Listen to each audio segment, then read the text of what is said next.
let's dive into Taysom Hill, though, as he tries to leave behind the problematic quarterback past that he once existed in which the problem was he wasn't a very good quarterback. Pretty wild, this quote here from his tight end coach, Jake. He says, when you think about the evolution of him, talking about Taysom Hill, it's phenomenal. The things he'd go out and do when we asked him to play that tight end role, he never actually practiced it.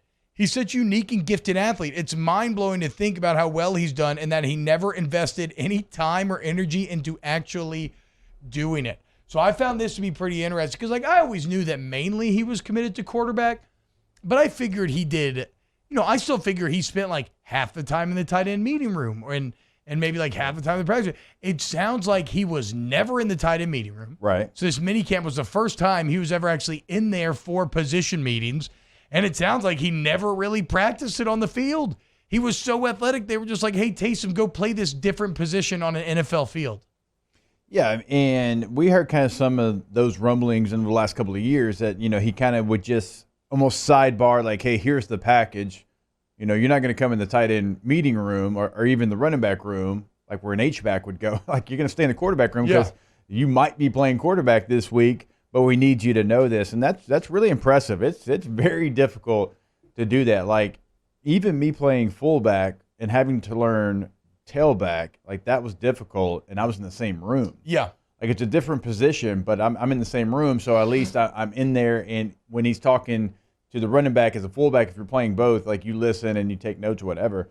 This is very difficult for him, but you talk about him being athletic and being able to handle it. I think a lot of people forget he almost ran. Not through. He almost ran for 3,000 yards in college. Yeah, no, he can handle physically. So now it's the mental part of going into that room, getting the little nuances, not just having a package, but it becoming who he is.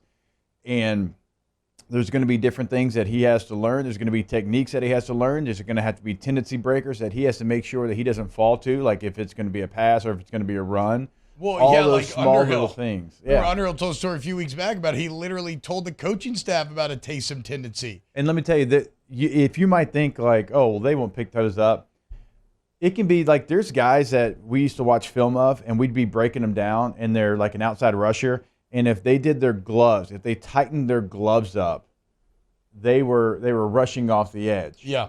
Right. And if they had, if they didn't do that, it was almost guaranteed they were dropping. It's something very, very small, but you have guys that watch nothing but hours and hours of film.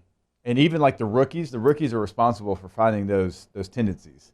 So that's the type of things that he needs to work on. It's not the athletic ability. It's not the ability to play tight end. It's going to be new for him. He's got to make sure he doesn't do those type of things. He's got to make sure that he also learns, how to block and how to get away with certain things as well. When you're holding on the line of scrimmage, you can get away with it if you do it the right way. So him being in that room will help all of the little things. It's not the big things he has. He can do all of it. We've seen him do it at a high level. We've seen him in a playoff game be the best player on the field.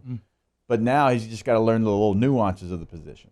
Yeah, and so I guess that is the exciting, if you're a Saints fan out there and you're thinking today, and I also want to be clear, I don't want to overblow this, because as we'll talk to Nick Underhill about here in a little bit, in his kind of minicamp recap, and I've seen this echoed elsewhere as well, they basically do say that tight end remains a huge question mark, right? Troutman, nobody really stepped up, I guess. But if you are a Saints fan and you're going into this Tuesday and you want a little exciting food for thought, something you can turn over in your brain, maybe there is. Because somebody in the chat says, there's some poop emoji on my screen. Oh, wait, that's Taysom Hill. And so, I feel because of maybe some of the quarterback play. Hey, don't be afraid to say his name because he gave you that jersey you're wearing. Don't do that. But whatever. Look, the point is that I feel like that sentiment is echoed. And I'm not entirely sure that it's fair. But it does feel not within the NFL circles of who you talk to. No. I mean, among the fans. We're talking about fans. No. The fans kind of turned on Hill somewhere along the line because he wasn't a very good quarterback. But he was a very good third down option.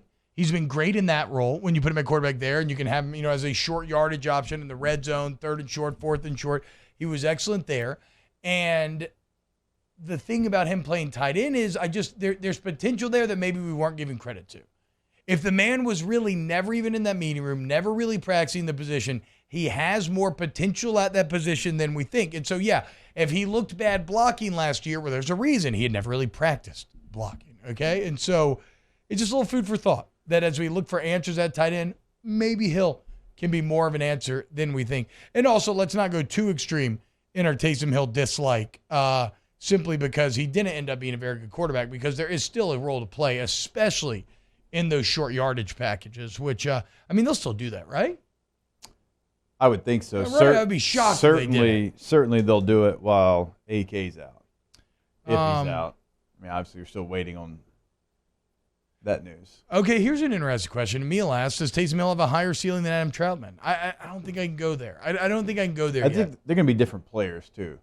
Like, Troutman's going to be an F, where I still think Taysom's going to be like an H back. You'll have some Y tight ends. I don't think Troutman's a Y either. I think he's more of an F.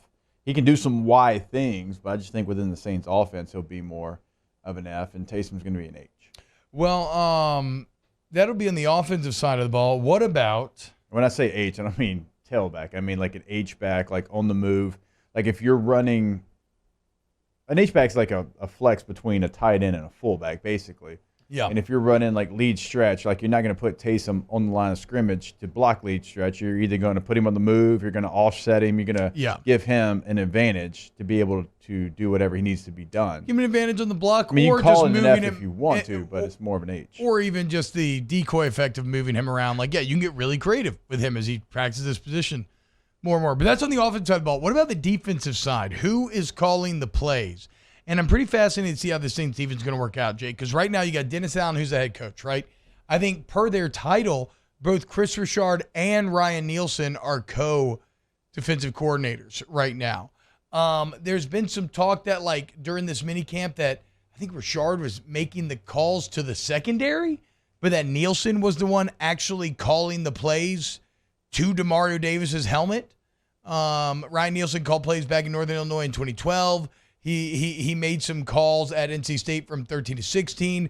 However, despite this, Allen says Dennis Allen, is still planning on calling plays during the game. So I want your opinion on this, because to the layman, me, this feels maybe like a too many cooks type of situation, or it feels like it could be, right? It feels like there's some red flags. Well, Allen, if you're going to be calling it then, why aren't you calling it now? Is Richard or Nielsen actually calling the plays? Like, But again, if I see those red flags, of course they've seen them. Of course they've dealt with them. And to them, they're no big deal. This is them training one coach while Allen's still going to do what he always is.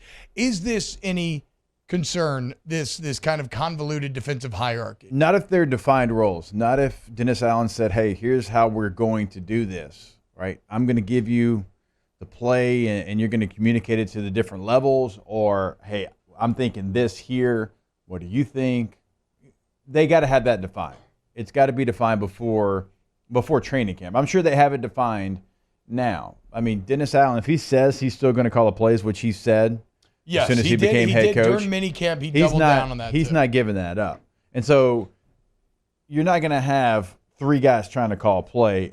I mean, this is all over the place. The defensive backs coach is always going to give the defensive backs the play call. Okay, yeah. Yeah, it's always going to happen. Like, who gives the voice to Demario Davis? That can be whoever, right? If it's not Dennis Allen and it is Nielsen, like, that's just the way they've defined that role. When the head coach comes out and he says, I'm calling the plays, he's calling the plays. The other guys are just relaying that message. Now he might say, hey, what do you like here on third down? Richard might be like, hey, I'm the DB coach, third down. I like this coverage against this. And then Dennis is going to be like, okay, yeah, me too. Or whatever. He might confirm it. But if he says he's calling the plays, it's not going anywhere else. When I was in San Diego, Norv was the head coach, but he was also the OC. He called the plays. Like, it was him in Phillips' helmet giving the play call, and he wanted to do it. I mean, he game planned to do it just like Dennis Allen's going to do. So, and to be fair, Peyton did the same thing with Carmichael, where he would allow Carmichael like preseason games and camps and stuff. Yeah. And then Peyton would call. Unless the 1 year he let Carmichael, and then I think he actually took them. And you have to trust took them back. I mean, you're going to lean on them. You're going to lean on both these guys, certainly depending on what the situation is going to be. But Dennis Allen's, he's calling the plays. Yeah. Okay. So no problem. I think we're good then. The core fact that Allen will be the play caller on game day kind of removes all the potential pitfalls there in terms of, okay, who's actually the alpha here. When we get back, we got a brand new OTB mailbag. If you want to go ahead and put your mailbag questions in the chat, we will answer all of them. We got Nick Underhill after that. Keep it locked here on OTB.